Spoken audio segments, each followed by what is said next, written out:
thank you so much for joining us today on episode number 118 of the Real Life Runners podcast.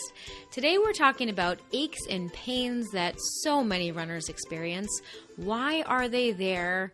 What can we do about them? And more importantly, how do we prevent them? Because no one likes feeling hurt or achy or injured. And so today we're going to talk about what to do in order to prevent all of that. This is the Real Life Runners podcast, and we're your hosts, Kevin and Angie Brown. Thanks for spending some time with us today. Now let's get running.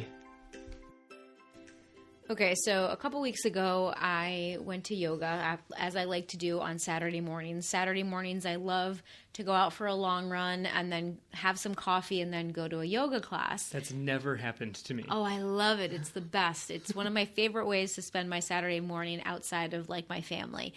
But so anyway, we went to the yoga class, and then like the next day or a couple of days later, one of my running friends said, "Are you really sore like throughout your chest? Like I feel like we were doing a lot of like press ups and stuff during yoga on Saturday."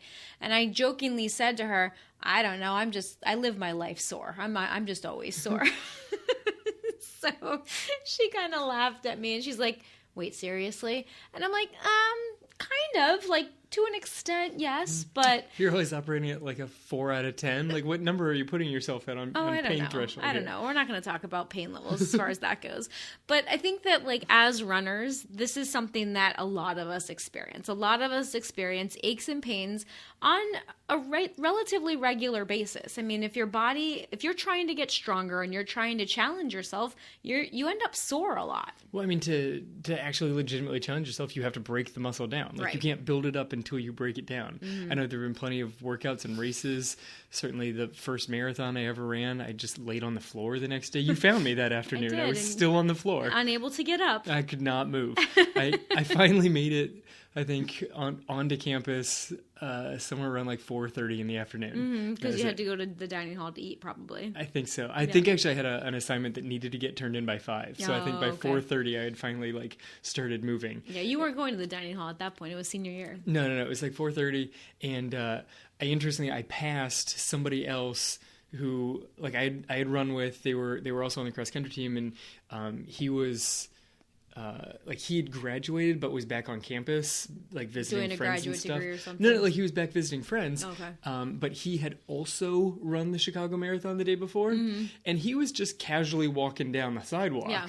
And I am just limping. Everything on me is just like throbbing, and I'm like, "Ryan, I know you ran yesterday, and I know that you ran about 45 or 50 minutes faster than me. How are you moving so well?" Yeah. And he kind of looked at me. He goes, "I'm in better shape than you." That's awesome. But yeah, I mean, that's the thing. It's like, I said it jokingly, but I do, like, a lot of days I am sore. But I think sometimes I tell my patients this too, like, in a lot of ways, that's a sign that you're doing it correctly. Like, because in order to get stronger, you do have to challenge yourself to the point where you are breaking those muscles down. And when you do that, you are going to be sore the next day. Like for 1 to 2 days after, there's a thing called delayed onset of muscle soreness. Ooh, that's a good one. If you're running downhill. DOMS. Yep. Dom-da-dum-dum. DOMS. Yeah, that was like one that we loved talking about in physical therapy school. But, it is a real thing. When you are trying to get stronger, when you're lifting weights or strength training or running really hard, especially if you're starting into speed for the first time, like you're going to be sore, and that's kind of part of what goes along with this. But it's when those aches and pains, like when the soreness turns more into pain, it becomes more problematic. Which is subtle, especially if you're kind of new to this whole thing of like, is this painful or am I simply sore? Like, is this how it's supposed to feel?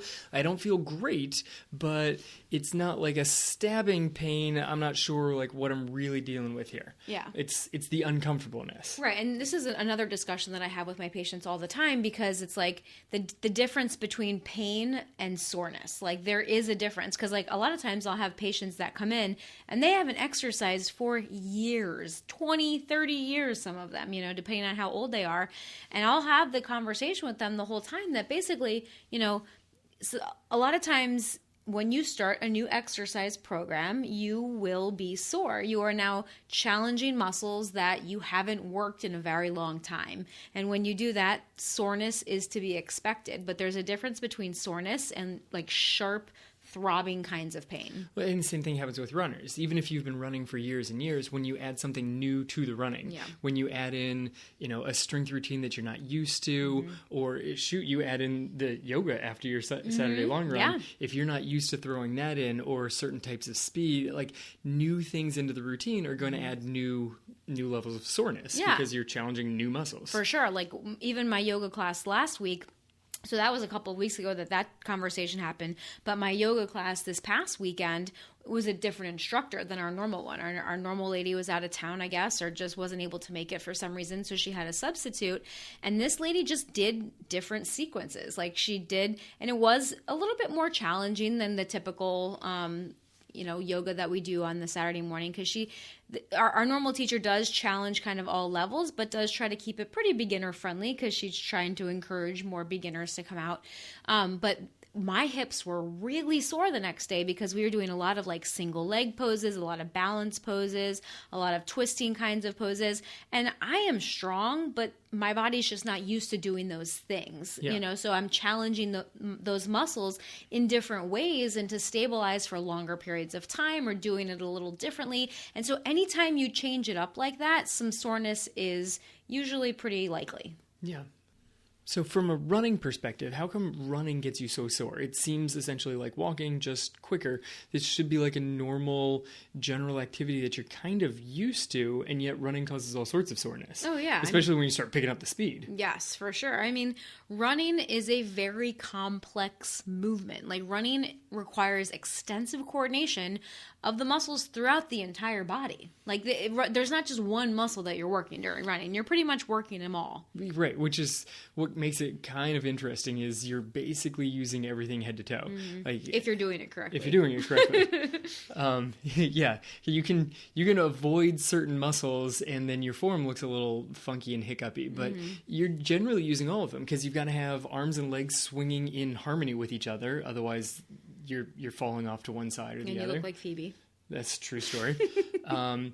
You got your core giving all sorts of stability. And when I say core, not just like, the six pack that's in there somewhere within everybody. It's all in there. It's in there. It's in there. But everything, like wrapped all the way around front to back and hips and everything, basically from like your ribs down to, all up in the hips and glutes and everything. And all up in this whole area. This area. This region. You guys should see Kevin's hands. They're like flying all over the place right now, pointing to muscles and, here and there and all everywhere. But your six-pack muscle isn't really even the main muscle of stability. That's just, the one that everybody wants to see. It's just there for the beach. It's just there for the beach. Yes, exactly. But like all the ones that wrap around and go here and there and everywhere, those are the ones that are more important. That are actually providing stability because your arms and legs are flying all over the place. I mean, there's some coordination to them, but you got arms and legs moving all over, so you need the core to actually... I'm just like visualizing you now, like running with your like hands and legs flapping all over the place and stabilizing here, there, and everywhere.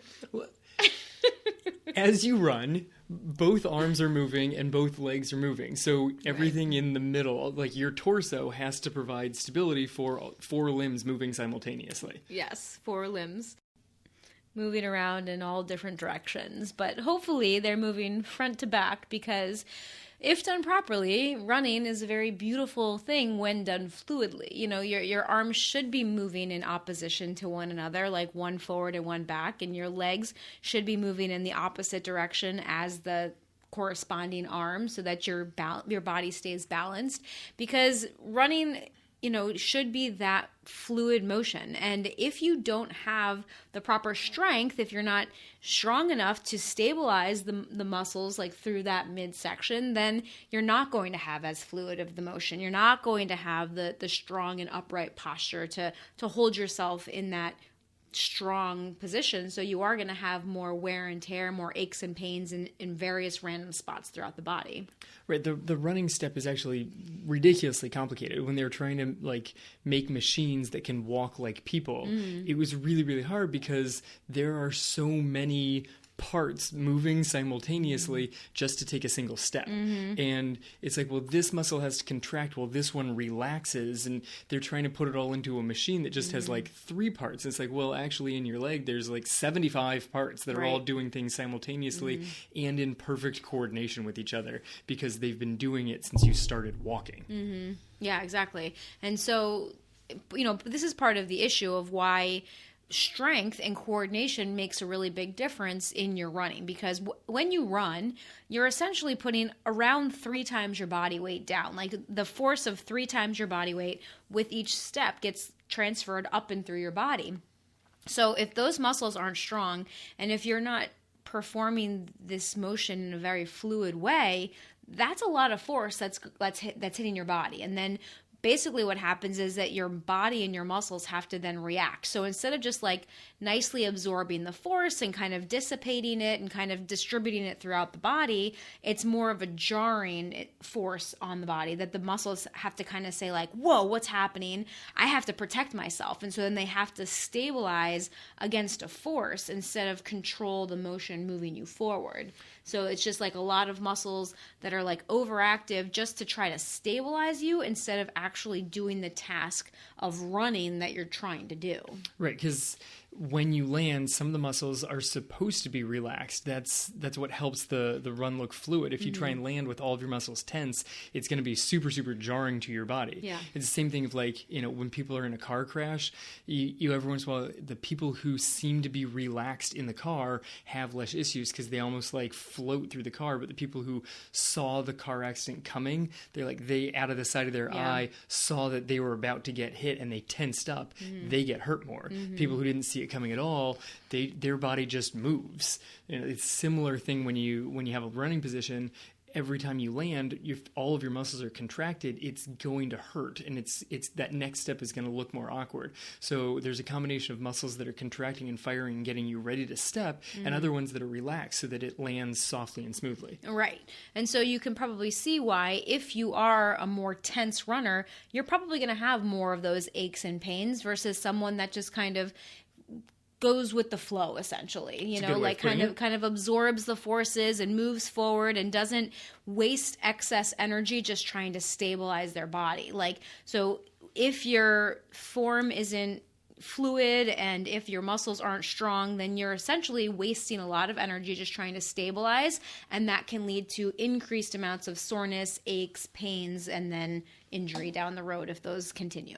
Yeah, this is one of my friends when I was in high school. The other captain when I was a senior actually had really smooth running form, especially when we would run on trails. He could shoot downhill because, one, he had no fear of falling down the hill, and he was just so quick on his landing that if he landed on a rock, it didn't really matter because that foot was off the ground so quickly for his next step. So he looked so smooth going down the hill.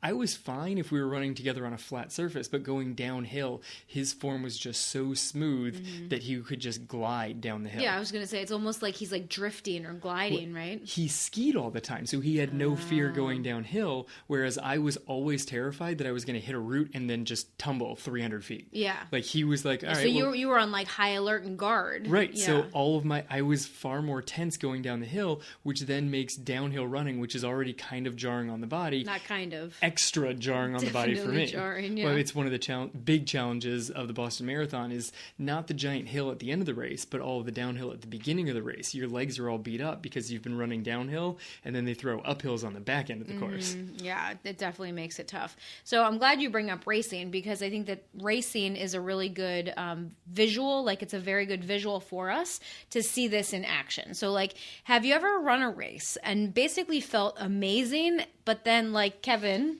could hardly move the next day? Like, after he ran his first Chicago Marathon in college after not training for a month before it, he could not move the next day. And part of that is because his muscles were so overworked during that race that he really, really felt it the next day. You broke down a lot of muscles and did not recover well. No, I did not recover well at all.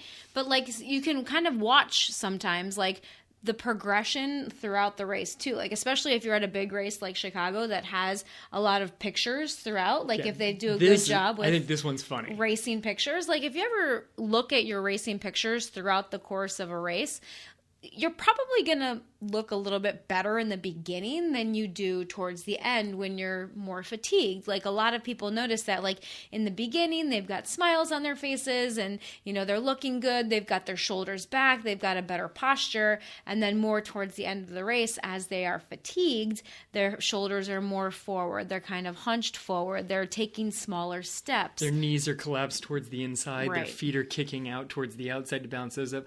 Arms are completely across the body at this point in time. It's really anything that you can that is going to continue to propel yourself forward. Right, exactly. So like as your body fatigues and as your muscles fatigue, you just can't maintain that same posture and form like you did at the beginning of the race. And this is the reason that training is so important, because a lot of people will go in and they're like, oh, I don't need to train. I'll just go in and I'll run the race. So like, oh, it's only a 5K. Oh, it's only a 10K. It's only a half marathon, whatever it might be. Like I've had friends that literally go into races without training for them, and then they wonder why they feel like they got hit by a truck the next day, and it's because they didn't train. Like it takes time for your body to build up the strength and the endurance to hold yourself up, stabilize yourself, and then propel yourself forward for that length of time, regardless of what that length of time is. Right. It's amazing what the mind can allow the body to do without a proper level of training. Well, that's partly adrenaline, you know, Right. in a race environment, like you get so much adrenaline that you're going to finish the race.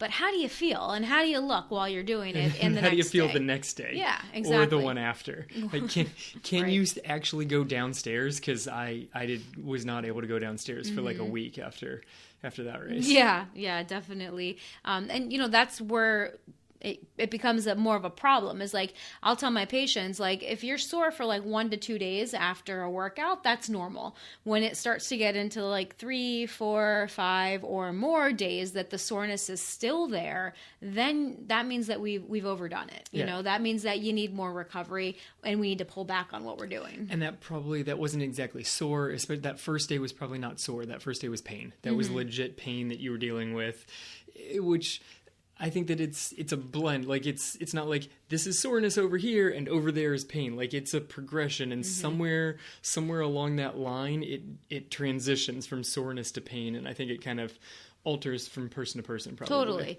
And it's a very blurry line. There's not like a clear set line like you said. It's basically a continuum, and as runners that, you know, many runners are very like type A types of people. They want to push themselves. They want to achieve more. They want to challenge themselves. They want to get better. They're going to keep pushing. You know, they're going to say, oh, I'm sore, but you know what? It's just soreness. I'm going to keep pushing. And they don't know when they cross that border from soreness into pain, because they're just going to push through it. Right, because it's just a blurry line. You just keep kind of pushing into the blurry area, and you're like, it's gray. Yeah. I'll just keep going here. I'll live here. And if you live in that sort of gray, sore, maybe pain, maybe still soreness area for too long, eventually something's going to break down. Right, because ultimately it's, you know, I've heard the phrase, which I think is actually pretty good, that, you know, there's no such thing as overtraining. There's just lack of recovery. And there, I think that's a good way of putting it. For the most part, you know, I mean, there are times I do think that you can overtrain, but like it is very much related to the amount of recovery that you're getting.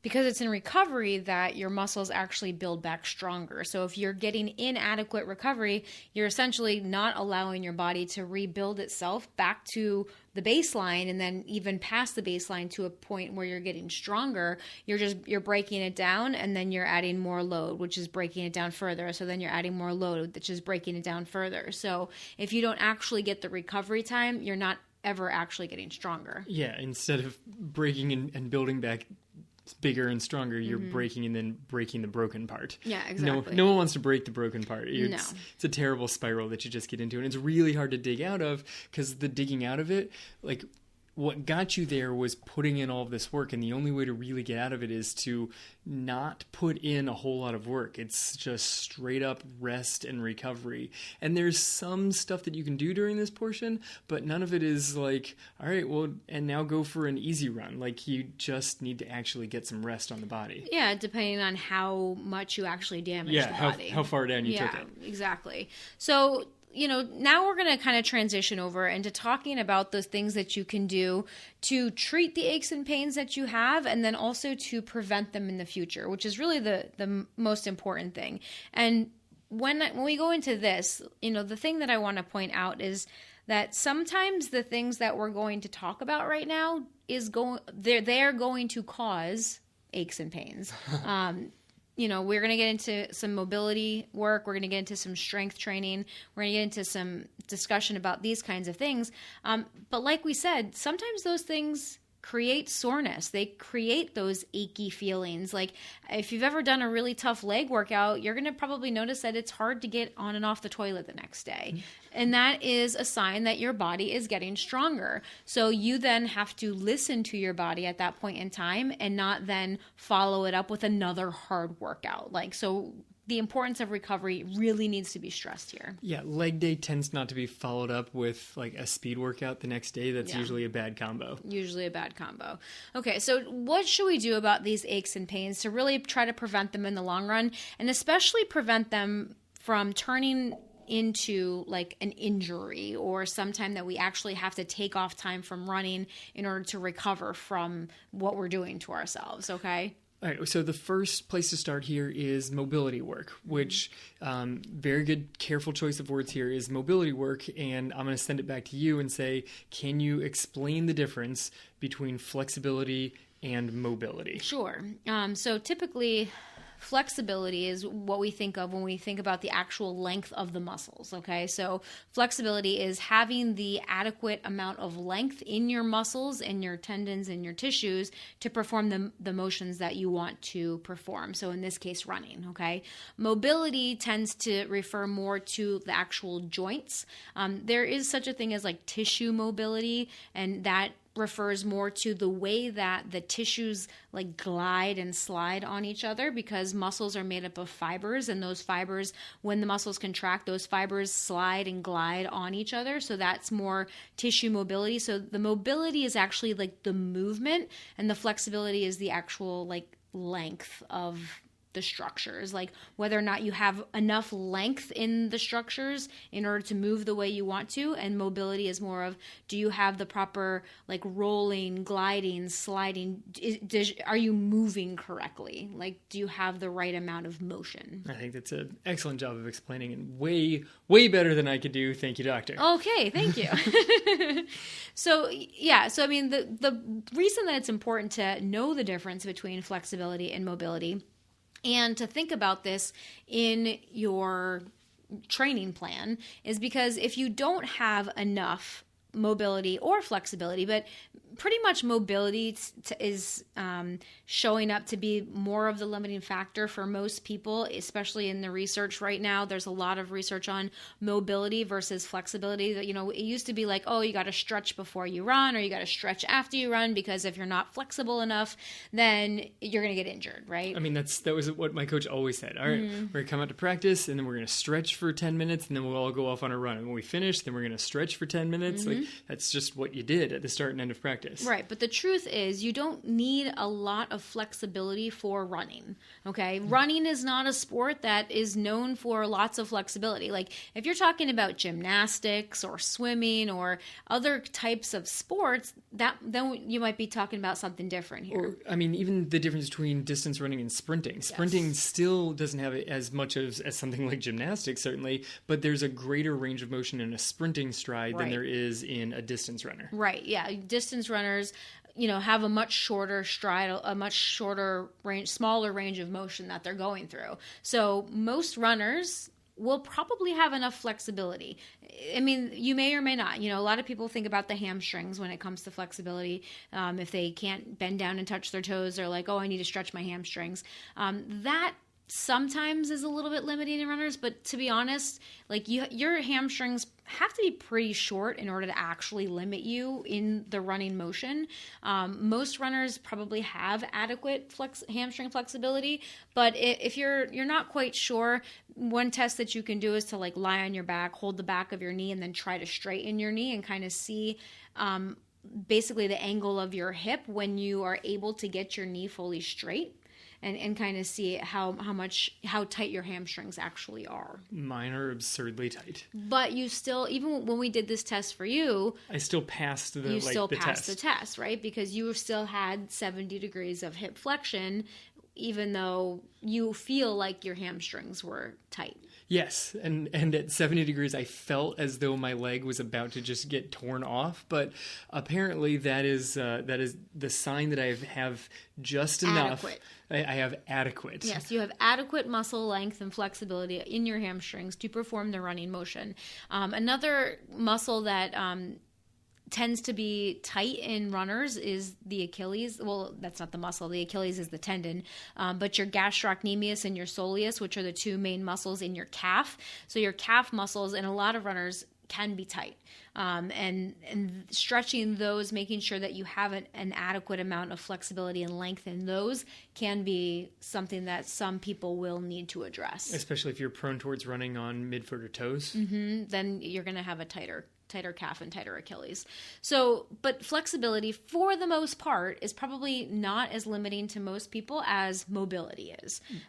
I mean, mobility actually tends to put in restrictions of your leg, especially if you're more mobile on one side than the other, that a leg can't move through, even as a smaller range of motion that running is, if it can't fluidly move through the entire range, especially from one side versus the other, your run just doesn't look smooth because it's very asymmetric.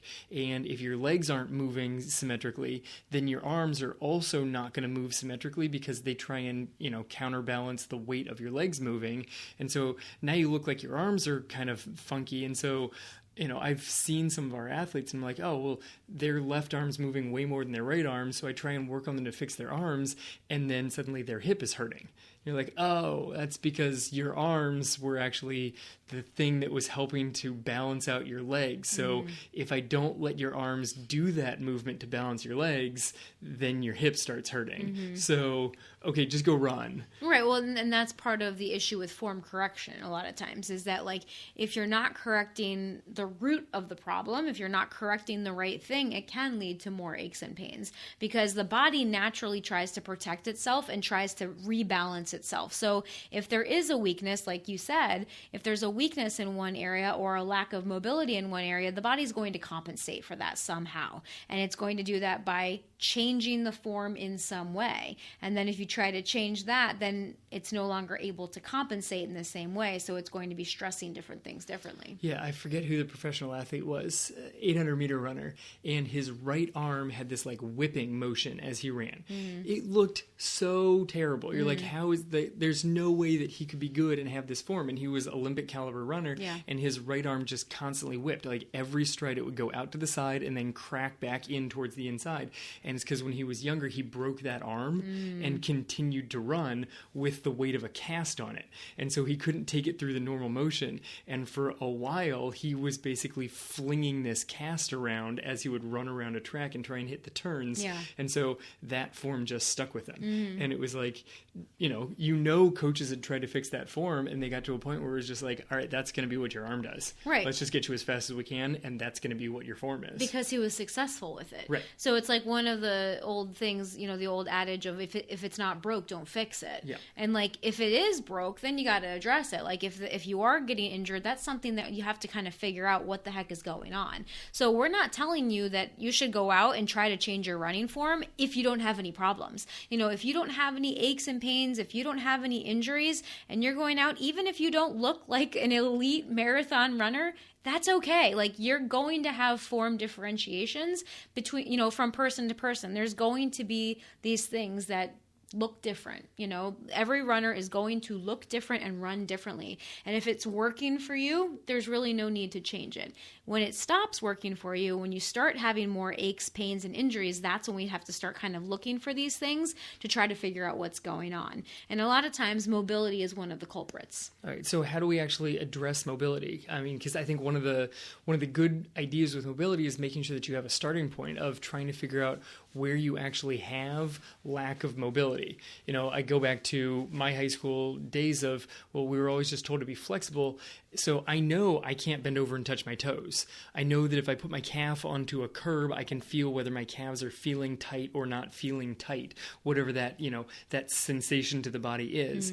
But most people, if you say, does this joint feel mobile enough? Like my elbow feels mobile enough, my knee feels mobile enough, but I'm not sure how to actually test this thing. So how do we go about figuring out whether we have appropriate mobility? Well, especially when it comes to joints, the best way to do that is to see a professional. Like I would suggest a physical therapist. Obviously, I am one, so I do have a lot of respect for our profession. But that's really, one of the best ways to figure out if you do have the proper amount of joint mobility. There are self-tests that you can go through, and if you are a member of our Real Life Runners Training Academy, we have videos of those tests for you to do on yourself, to check out and see, do you have the proper amount of ankle motion? Do you have the proper amount of hip motion? And those are really the two main joints that are typically restricted with mobility when it comes to running. It is really the ankle and the hip, more so the ankle, whether or not you have enough dorsiflexion, which is the foot coming up, like if you're keeping your heel on the ground and lifting the front of your foot and your toes, that's dorsiflexion. That's usually what's limited in a lot of runners, and you can tell that there are tests, like I said, but one of the ways that you can test it is that if you are stretching your calves, if you feel almost like a block in the front of your ankle instead of in the back, like in the muscle of your calves, then that can be one indication that you might not have enough joint mobility in the ankle. But then the other test is hip extension typically. Like most of the time, people have enough hip flexion. Some people are limited in hip flexion, but hip extension, which is the leg kicking behind you, that is one of the things that a lot of runners are limited in. I believe there's the video of me failing that one. Yes, we do have. No, it's not that you failed it, but you showed that you did have a little limit in I'm your limited, hip but extension. I'm limited in the right leg more than I am in the left, which is the asymmetry. And right. If you ever watch a video of me running from straight on, I am slightly asymmetric, and it's because my one leg is more limited when I kick back behind. Right, and that changes your arm swing too. Like your arms don't swing symmetrically either. Right, which is the funniest thing because I never noticed how off my arms were. Because most of the times if people take pictures of you running, it's always from like the side, so you can't quite see the symmetry. But if I run on a treadmill, I put a different sweat pattern on one side of the treadmill than the other. Really? Based off of like exactly where my arms go. That's funny. The drops of water coming off my right arm hit about 6 inches off from the drops of water coming off my left arm. And I guarantee it's because my arms are swinging in slightly really different directions. Yeah. I mean, I like, whenever I look at you run, I always marvel at, how fast you are and just how fluid and graceful I think you look. But I definitely notice it towards the end of the race. I can tell when you're tired. Oh, yeah. I can definitely tell when you're starting to get tired. I'm like, oh, he's struggling right now. And it's like a lot of times you're kind of cocked over to the side. Yep. Your arms are swinging a little different, but you do tend to like lean one way versus the other, and that's kind of where it becomes more of an issue, is like when that mobility, flexibility, strength, when it's different from one side to another, then the forces are being distributed unequally in the body. And so one side is usually getting more wear and tear than the other, and then that can lead to injuries. So if you've ever seen pictures of yourself running and you look very asymmetric, that might be time to talk to a physical therapist and see what joints are actually messing with you, because they're going to be much more able to figure out, all the different joints and what which one's limited, and not just limited, but like what's the limits on one side versus the other. Like even if both sides are totally mobile, but one of them is more mobile than the other, that's still causing some asymmetry, and that might be something that you need to work on. Right. And this is one of the benefits of stretching and of yoga particularly. And this is one of the reasons that I love doing yoga, because it works on the mobility of the joints. And you, by doing these poses and putting your body in these different positions, which for a lot of people, especially runners, are very awkward positions to go into a lot of the times, by doing that, you kind of figure out where your restrictions lie. And being aware of that is half the battle, or even more than half the battle lot of times. You know, just feeling like, you know what, my right hip is a lot tighter than my left hip. Like when I go into pigeon pose, like pigeon pose is like, you know, such a great stretch, but it really basically looks at the amount of hip external rotation that you have. And so if that's different between your right and your left, that you know, okay, well, I really should try to work on the side that's a little bit tighter to try to make it match better, or at least get closer to the opposite side. Which leads to a thing that you've told some of the kids on the team of, they shouldn't even stretch some of their muscles. Some of them, yeah. Like there are some things where it's like, okay, do this stretch, but only do it on your right leg. Don't do any of this stretch on your left leg. And it's usually more of joint mobility that you're working for. Like there's the one kid on the team who's not allowed to do pigeon pose because she's so lax in that joint that it's like, okay, you're just going to put yourself over the top. You're already super flexible there. You don't need it. Super mobile there. Right, because she was a dancer. You know, she has a history of dancing, and so her joints were already so mobile that she didn't need to work on her mobility. She really needed to work on her stability. Like she needed to work on the strength and the stabilization portion, not the stretching and the mobilization portion. She was totally fine in those arenas. And this is one of those times where more is not always better. Like having more mobility or more flexibility doesn't always serve you. And in some cases, if it goes too far, like if the pendulum swings too far in that direction, it can actually be a negative thing. Which I think transitions nicely into the strength side. Yes. Because the strength sometimes counteracts the excessive mobility because it provides the stability to all of the muscles kind of being attached there. Right, exactly. And that's one of the reasons why strength training is important. So to help deal with, you know, your aches and pains, like we said, mobility is important. Flexibility is somewhat important. Strength training and the strength of your muscles is hugely important. Like if you get nothing else from this podcast, please understand that you need to be incorporating some form of strength training in your weekly routine. Right. And I mean, yoga is a solid way of putting this in, depending on what the yoga session is. And then it's a way to cover both mobility and the strength session as well. Some runners are almost like fearful of heading off to the gym. Other runners could be complete gym rats. Like it just completely depends on the personality of whoever you're working with. But there's a lot of different options out there when you're strength training. And so there are people that go off and they're, you know, well, I'm a runner. I just really need to run. And so strength training seems complicated. Should I be doing body weights? Is it heavy weights? Like, what is it that I'm supposed to be doing? I don't even know. So I'm just going to go keep running. Right. And I mean, this is the thing is like, even in super elite runners, strength training sometimes sometimes it's favored and sometimes it's not favored. Like right now it's a big thing. Okay. Like a lot of what is coming out in the literature and in even just the common literature, like if you like to read Runner's World or the different online running blogs or things like that, like everybody is in favor of strength training right now. And I'm going to go ahead and throw my hat right in that ring because I believe that strength training is essential. However, like Kevin just said, there's a lot of different kinds of strength training. I don't believe that all runners need to be in the gym like doing, you know, 1 rep max types of like Olympic lifts and those kinds of things. Now, there are strength and conditioning coaches out there that will tell you that that's what you should be doing as a runner. No, completely. But there's a wide variety. The key is to try and avoid what I like to refer to as the unathletic runner, the runner who purely runs and they're good with that straight line, that form, their form with a limited range of motion, and they're good with that. Yeah. And it's a stereotype of the runner who's not an athlete. I think the runner is very much an athlete, but there are runners that don't do any strength, that don't worry about any of that aspect.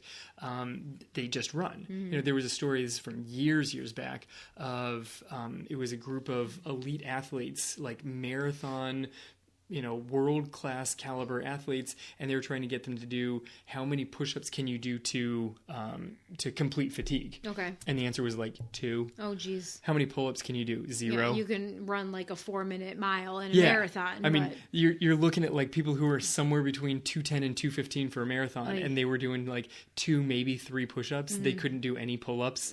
And you know, the pendulum's kind of swung back the other direction. Like at that time, it was like, don't do strength training. You don't want to build up any extra bulk because that's just extra weight that you're going to have to carry through the race. Right. And now it's swinging back the other direction of like, no, you want to make sure that you're strong enough that you can make it through the entire race. And, you know, I don't think that it ever needs to swing all, like, I don't think the best answer is at either extreme. Right. I think somewhere in the middle, but at like the highest elite level, they're always trying to push the envelope. So they're always going towards one extreme or the other. Right. Let's really accentuate strength training and see what that gets us. Or nope, that didn't work. Let's completely eliminate all strength training and see what happens there. Right. And if you've listened to the show for a while, you probably know that we are not fans of anything extreme.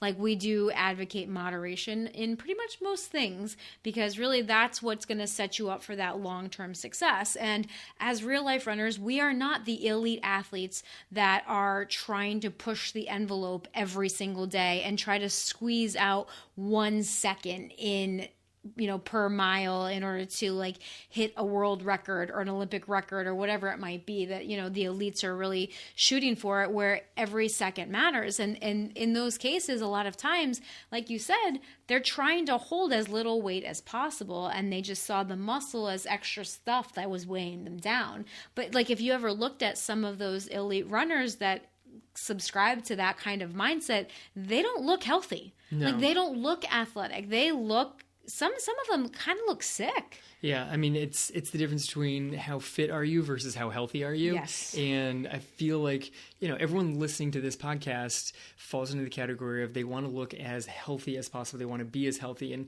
yeah, maybe it is important to you. Maybe you're aiming for, you know, trying to break 2 in the half marathon, or trying to hit a Boston qualifier. And the time matters. Yeah. But at the end of the day, if you really sat down before you hit the starting line, before you've got a couple miles to go and you're checking the watch, if someone said, what matters more to you, the time when you cross the finish line or your health for the next 10 years, I'm guessing that our listening audience, the answer is all going to fall into, I want to be healthy for the rest of my life. Right, but if you ask the same question to an elite runner, it will probably be a different answer. Oh, I mean, you hit people on the Olympic caliber of like, what are you willing to give up if the answer is you have a gold medal? Yeah. And it's shocking. Yeah. What They're kind of willing answers? to give up 10 years of their life. Completely. Yeah. Oh, I'll cut 10 years off the back end of my life if you say I can get a gold. Yeah, and that's the difference in the mentality right there. So back to strength training, okay? Like, so with the rare exception, very rare exception in my opinion, strength training is a benefit to all runners. I really do think that all runners should be strength training. But like I said before, there are different options. You don't have to be lifting really heavy weights, even though that's what a lot of people are advocating right now. There's a lot that you can do just with your body weight, like push-ups, planks. Like, I've got like multiple strength circuits in our Real Life Runners Training Academy that just use body weight. There's absolutely no equipment necessary, and you get a darn good workout. Yeah. You've done them before. Yes, they're very, very difficult. You can get a really challenging workout without having any equipment at all. Between the variety of push-ups that you can throw in and variety of pull-ups that you can throw in, you can get a massive upper body workout. Yeah, I mean, and push-ups and pull-ups, like, those things are the basics, but those are so functional. Like, those are the things that you do in your life. You push things, you pull things, you lift things, you carry things. Like, that's functional strength. Yeah, I forget the full quote, but there was like one of the, you know, best strength and conditioning coaches out there for like, he was the head strength and conditioning coach for the Olympic track and field athletes for like multiple Olympics in a row. And they were like, what do you do when you get to the gym? And he had 4 things, and it was like push things, pull things, I think carry things, and I forget what the 4th one was, but it was like It was very limited in what it was. Yeah. It was like, I have them push something, I have them pull something. And it's like, the details, how much, how heavy, that was not what he focused on. Like when he was, lecturing and giving big presentations, have your athletes lift something, have your athletes push something, have them pull something, get these major motions. Right. And if they can tackle those, you're doing pretty darn well. You're doing pretty good. Yeah. My only issue with that mentality, those are good, especially if it's done in a very functional way, okay? Yes. Because then the body does have to move as a whole. My issue with like some of the machines at the gym is that they try to isolate one muscle, and so they're moving the joint or that muscle through like one plane of motion, like just doing like, for example, a bicep curl, okay? You basically, if you're holding a weight down and you bend your elbow to like bring your hand up towards your shoulder, that's a bicep curl. And so there's a machine at the gym where you sit on it and you essentially rest the back of your arm on a platform, and then that's all you're doing. You're just trying to isolate, bending the elbow up and down, back and forth. And so when you do those types of machines, the rest of your body doesn't have to work to stabilize you. So like even just switching from the machines to a dumbbell and doing the same motion is going to give you better results with the dumbbell, because the rest of your body is actually working to stabilize yourself. Well, yeah, because if on the machine you can only go forward and backwards. With a dumbbell, if you're not stabilized correctly, that dumbbell is swinging slightly left and right. Right. Like you can take the dumbbell, and as you bring it to the top, you can then twist your arm in and out. But you have to try to maintain a straight line range of motion. Right. The machine won't let you leave the straight line. Exactly. And so the machines can be helpful if you're trying to rehab a particular muscle. That's what I was just going to say. Yeah, and you need to isolate that specific thing, or if you're really just trying to hone in on that one muscle for, whatever reason. I want to just build up my sartorius because it looks cool when you take a picture. There's not a good machine to just isolate that one. Dang though. it! You gotta love the sartorius. That was definitely one of the favorites in PT school. So Because it sounds like a superhero. it has, no, it's because it sounds like sartorius, Yes. like a 90s hip hop rap song. Yes, it does. So anyway, strength training. Back to strength training. Back to strength. Yes. Lots of benefits. You should be doing strength training in order to help improve the stability, the strength, and the power while you're running. Okay, so to that end, to improve strength and power, should we focus on upper, and lower, core? Like, how do I mix this in? All the above. I feel like there's some people, I know that I was one of them. Like the strength routine when I was on the team in college, I hated going to the weight room because the cross-country team had the weight room at the same time as the hockey guys. And so I'm in different. there. Yeah, very. So, and literally all I had to do, I took out like my folder and I had to be like, okay, these are the weights that I lifted today. And no one messed with me. Like the strength guy in there was not going to come over there and like yell at me and like make sure I was doing anything. I came in, I did my stuff, and then I left. But like literally 3 feet to my left is like a hockey player trying to bench press his max, and the strength conditioning coach is like 6 inches from his face screaming at him like, you got this, one more, push it. And I'm like, I can't be here. This is not where I'm going to go lift. Like, and I still have that in the back of my head when I'm like, I don't want to go to a gym.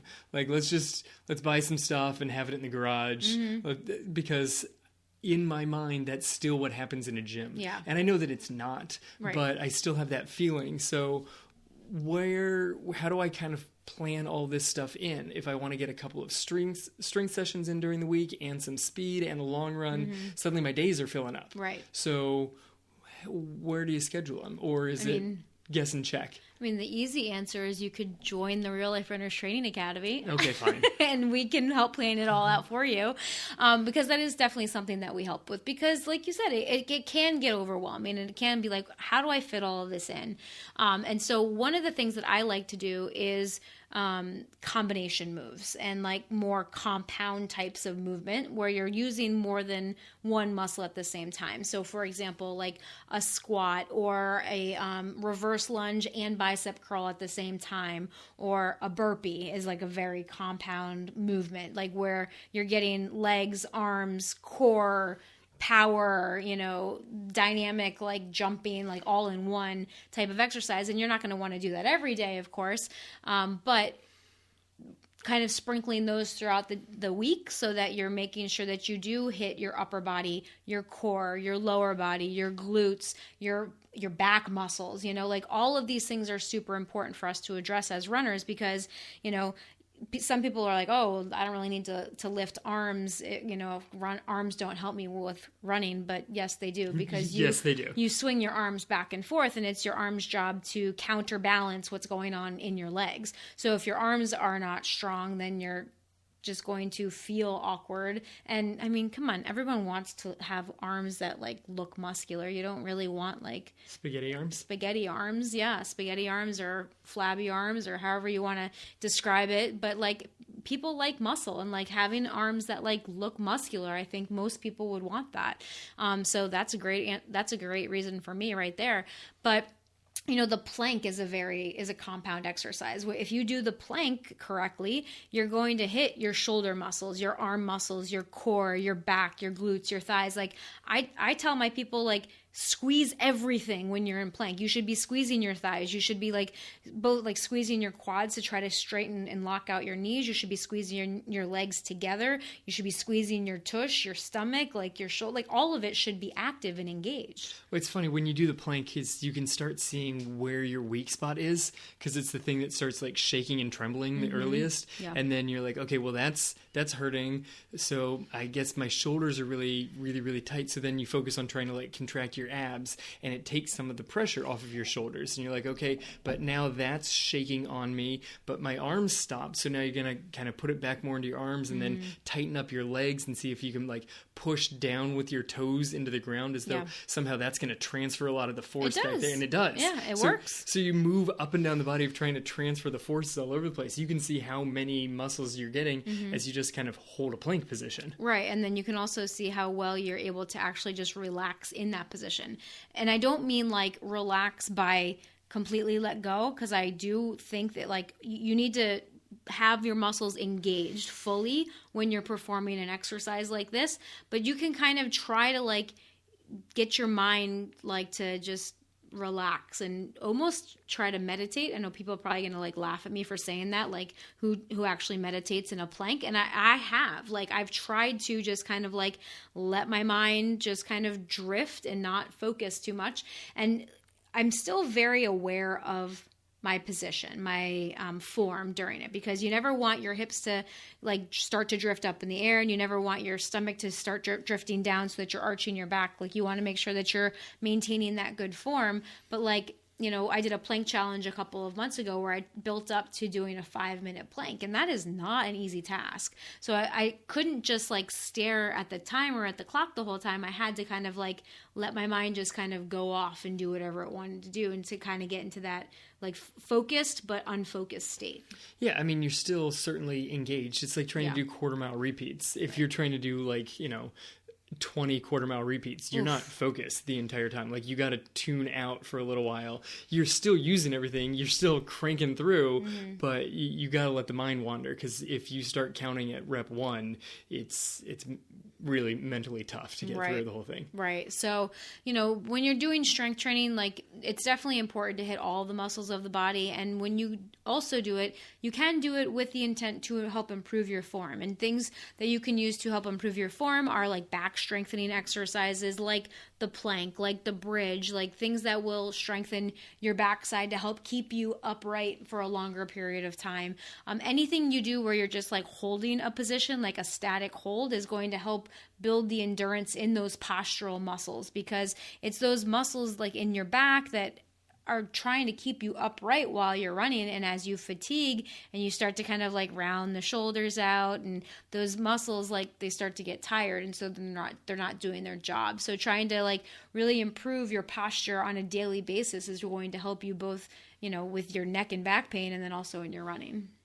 Right. And so finally, I think on strength training here, similar to mobility, is it's nice to have a starting point of trying to figure out where your weaknesses are and then slowly build from there. Like, don't just jump into crazy lifts. You point out the benefits of some of the compound lifts that you've got, but you can't just leap into something where you're moving like several muscles and pushing it in all sorts of things. Like, you got to make sure that you've got the proper form for some of these lifts before you can move to the higher levels. Start basic, start with body weights, start with simple motions to make sure that you've got the motion before you try and do things like adding extra weight or adding compound movements. Yeah, and if you can't do the motion as it's supposed to be done, you need to modify it also. And don't be afraid to modify it. Like, if you can't do a burpee, like a burpee is a very difficult motion and, movement, and it needs to be done correctly or you could get hurt. So if you can't do a burpee with proper form, don't do a burpee. You need to modify that. And there are different ways that you can modify a burpee. You can do it with your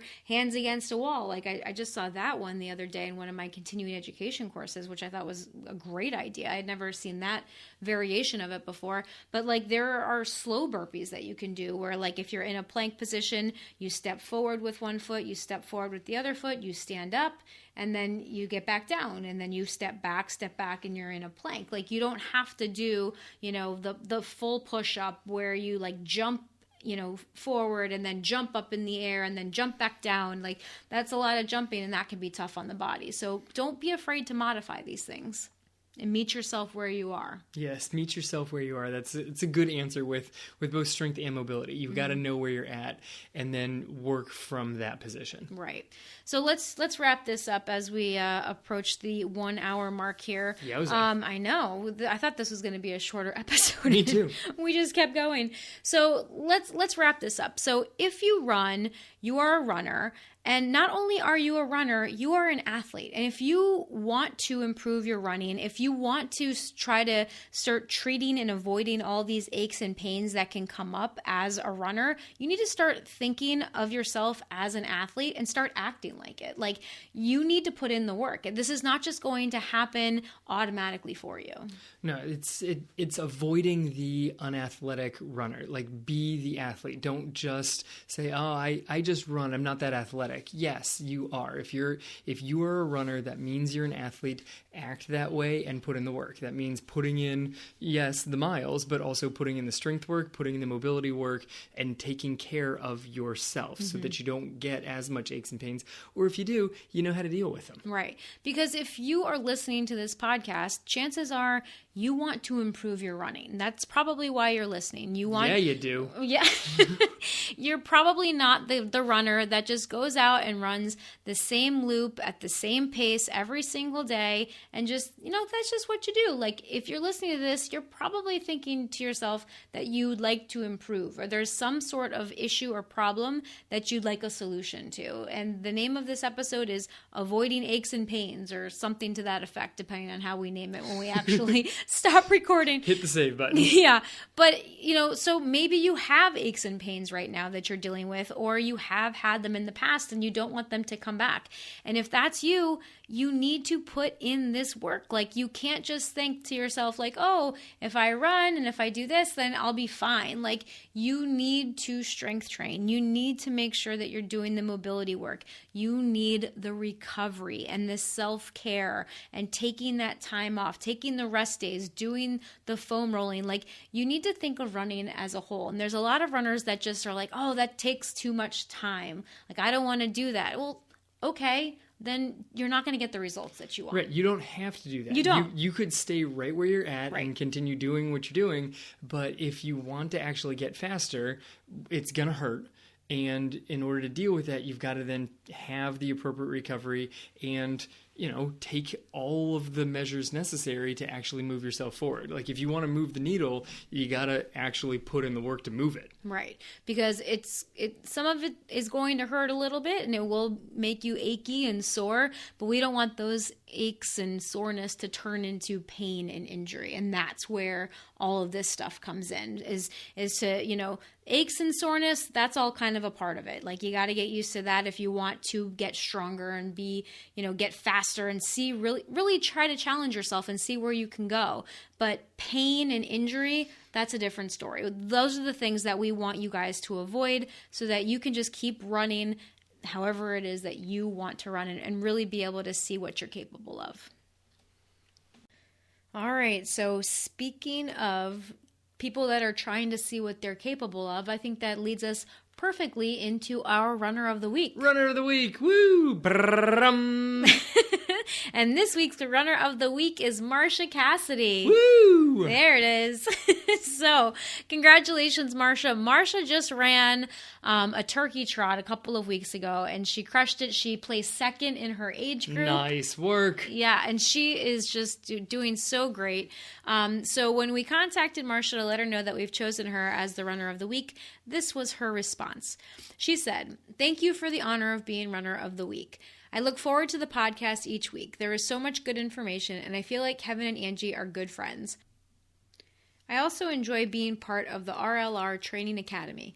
The Training Academy gives me a plan well suited for my abilities and helps me hold myself accountable. Without a training plan, I was just going out there and running as far or as fast as I could. I didn't feel like I was making any progress and didn't know how to fix it. Now I have a real plan. I especially like running intervals. I had never challenged myself like this before and find it so rewarding.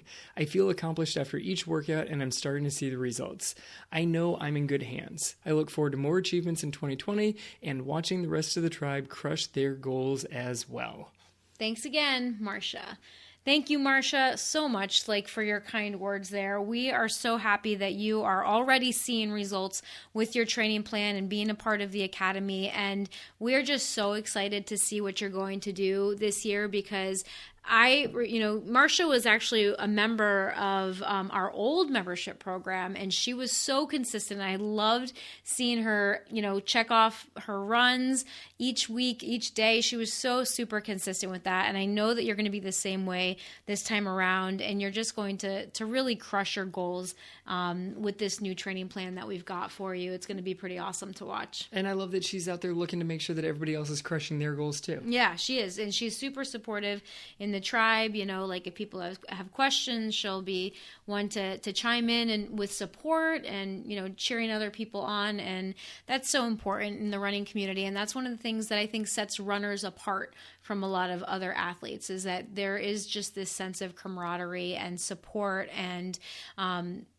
just love for running and trying to just share that with other people that love running too and connect with people in that way.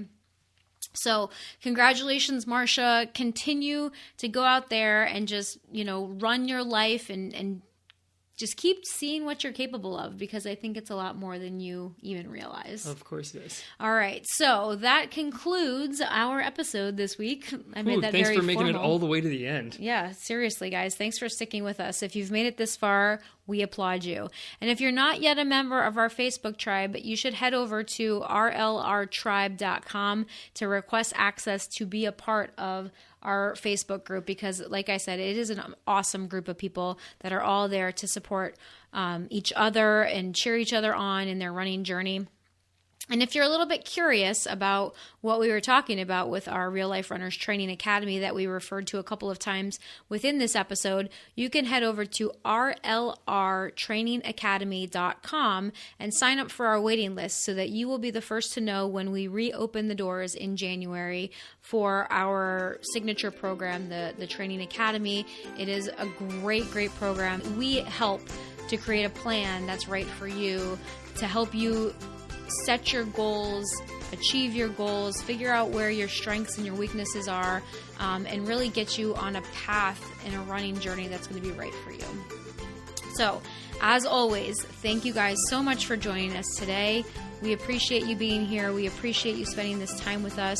This has been the Real Life Runners Podcast, episode number 118. Now get out there and run your life.